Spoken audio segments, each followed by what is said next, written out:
Good morning students. গতকালকে আমি যে গল্পটি পড়িয়েছিলাম, দ্য উইন্ড ক্যাপ গল্পটি, এই গল্পটির আজকে আমি তোমাদের ওয়ার্ড মিনিং পড়াবো। আমেরিকান অথর মানে হচ্ছে আমেরিকান লেখিকা। ফোলক্লোর কথাটির মানে হচ্ছে লোককথা। ফ্যান্টাসি কথাটির মানে হচ্ছে কাল্পনিক। সায়েন্স ফিকশন কথাটির মানে হচ্ছে কল্পবিজ্ঞান কাহিনী। এডিটর মানে হচ্ছে সম্পাদিকা। চিলড্রেন্স বুকস মানে শিশু গ্রন্থের। ওভার মানে বেশি। দ্য প্রেজেন্ট টেক্সট মানে হচ্ছে বর্তমান পাঠ্যাংশটি। পপুলার মানে হচ্ছে জনপ্রিয়। শর্ট স্টোরি মানে হচ্ছে ছোট গল্প। ওয়ান্স মানে হচ্ছে একদা। ল্যাড মানে হচ্ছে বালক।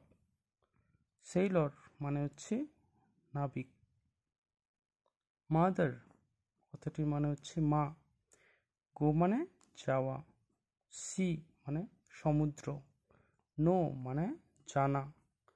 স্মেল মানে গন্ধ। সয়েল মানে মাটি। অলওয়েজ মানে হচ্ছে সর্বদা।